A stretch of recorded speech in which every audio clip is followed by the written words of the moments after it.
I'm excited about today's video. So I am a self-proclaimed footwear obsessive, right? As a young man, I'll spend more money than I had on the latest trainers. As I've got older, wiser and more mature, I've got obsessed with fitness, and somewhere in amongst that journey, the two things have combined. And now one of my huge passions is fitness footwear. So in today's video, I want to give you 4 essential pieces of fitness footwear that will ensure you're best prepped for your workouts. And actually at the end, I'm going to throw in a little 5th one that you may not have thought about. Right, so the first shoe up on our list is going to be your go-to training shoe. So that's the shoe you're going to wear the majority of the time when you're in the gym.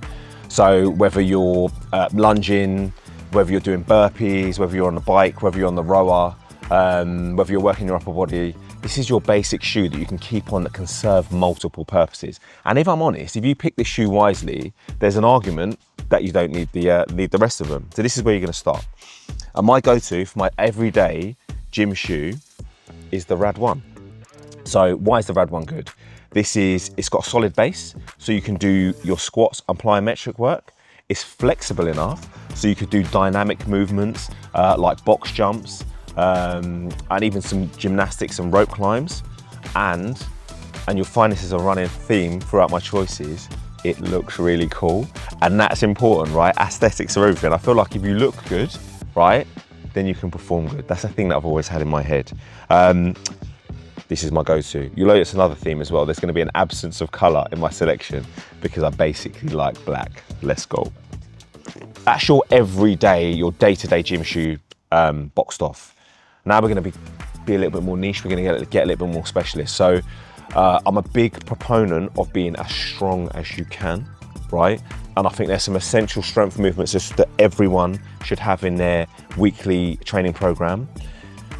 Arguably, king of those strength movements, deadlifters don't get at me, is the squat. All right, so we're gonna have a squat shoe. Let me show you a squat shoe. This is a Nike Romeo 3. I've also got the 4s, the ones that came after this. Never got the 2s, man. Anyone that knows weightlifting shoes knows the Rom 2 is the GOAT. I've never got a pair. So anyone watching that's got a pair in a size 11, get at me. I'll gladly give you cash money, especially if they're black. All right, so this is the Rom 3. I'm gonna put one down. So what makes a good squat shoe?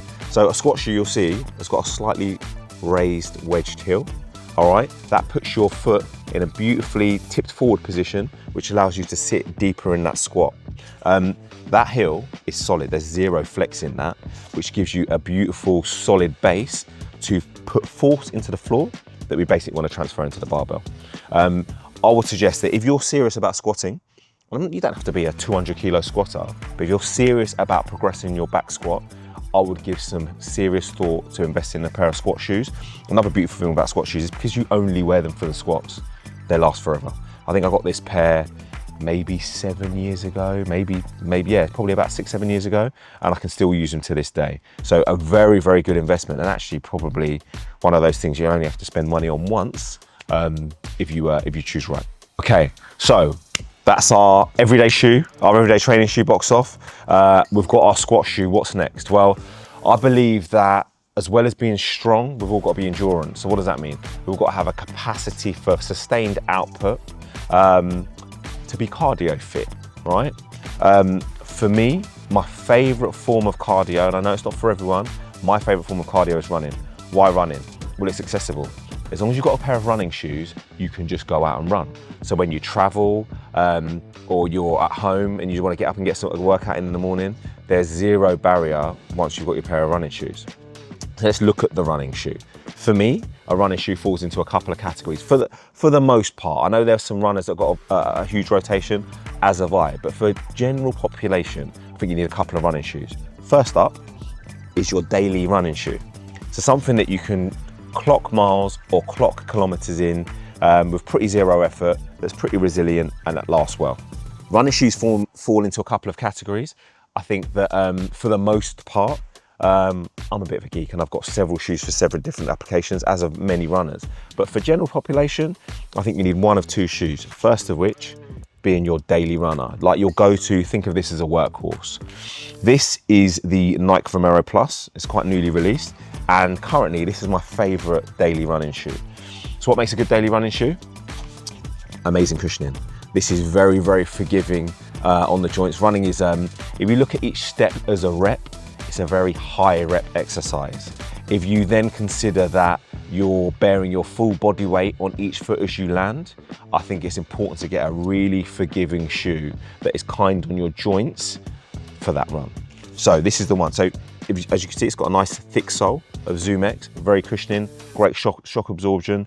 It's got a lovely wide base, so keeps you nice and stable. And again, I think it looks pretty cool. Now, I don't know about you, but I'm getting Air Max 95. This is for the sneakerheads. Air Max 95 vibes from this.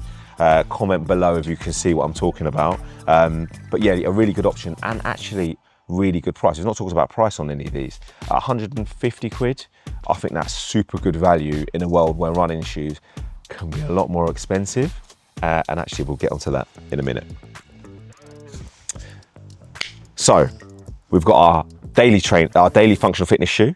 We've got our squat shoe. We've got our daily running shoe. What's up next? Well, I think you need two types of running shoe, as I referenced before.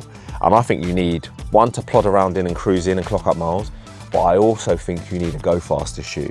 And as far as I am concerned, and again, comment below if you agree, the goated go faster shoe is this bad boy. So this is a Nike Alpha Fly 3.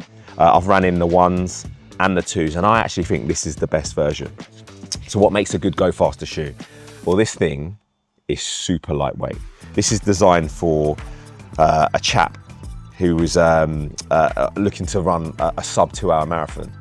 That's not me. But I'll tell you what, if you put sub 2 hour marathon shoes on and run, you will feel quicker than you otherwise would have. Super lightweight. It's got an air zoom pod, as you can see here, and a carbon fiber plate, which is good for energy return. The idea is that the plate flexes and sends you forward. And again, it looks really cool. Aesthetics are everything. So a good go faster running shoe when you're doing your faster efforts or on your race days, I think is essential, especially for those that really want to kind of push their running ability. Also, if you're running, definitely have a couple of shoes that you flip between. If you're doing high volume running, to consistently run on the same old shoe can cause injury. So it's always an idea to have two in your rotation. And if you are going to have two in your rotation, why not get yourself a banging go faster shoe? I mentioned shoes can be expensive. Don't tell my wife, but this thing cost me 285 quid. I've got a few pairs. That's between us though, that's a secret. All right, so we've got a trainer that we're gonna use daily in the gym. We've got a squat shoe that we're gonna lift our mad back squat numbers and really push our strength. We've got a daily running trainer that we're gonna clock up Ks, clock up miles, and it's gonna be kind on our body. We've got our go faster shoe for when we really feel like throwing down the hammer. There's a bonus fifth shoe that I'm gonna throw in the mix, and this one's a little bit weird. This is my bonus fitness shoe. Check that out. That is a Vibram 5-finger, as my videographer just referred to it, ballet shoe. It does look a little bit like a ballet shoe. Why is this my go-to fifth shoe? What would we use this for? Well, look at that sole. That's practically a non-existent shoe. You've got a band of rubber at the bottom. You've got individual toe slots. It's like wearing a glove on your foot. And it takes some getting used to. It feels a little bit weird. But the beauty of a shoe like this, it serves a couple of purposes. So I think that many of us squash our feet into the shoes that we've just shown on this video. And as a result, you kind of lose the ability to wiggle your toes. And actually the splaying and wiggling your toes is a big part of balance. It's a big part of kind of human function. So it's beautiful to have a shoe that you can train in that allows you to kind of regain some of that function. But for me personally, my favorite use for this shoe is when deadlifting. So I believe the squat is the king of movements. I'll tell you what, a close second, let's call it the queen, is the deadlift. And I think from a deadlift shoe, you want as low a profile base as possible because you want that bar to, or you want to pull that bar for as little distance as possible. So the lower you are to the floor, the less distance you've got to move that bar. Again, you want everything that you push into the floor to go into that barbell. And if you've got a real squashy sole, like look at the sole on this running shoe. Imagine deadlifting the knees. You've got to push through all of the potential compression in this sole to get that barbell moving. So try deadlifting in something like this. Barefoot deadlifting is also a great option, but let's be real, I don't know what gyms you guys have been in. I don't fancy taking my shoes off in some of the gyms that I've been in. And if that's you, consider this for your deadlifts. So there you have my 4 essential fitness shoes, plus a bonus extra that will cover all your bases. And to be honest, they'll last a long time. Get at me in the comments, let me know your thoughts. Let me know if there's anything that's missing from my list that you would put on your list, and actually give me a rundown on my choices as well, man. I'm curious to know what you guys would have chosen. Thanks for watching. Please like, share, subscribe, and I'll see you in the next one.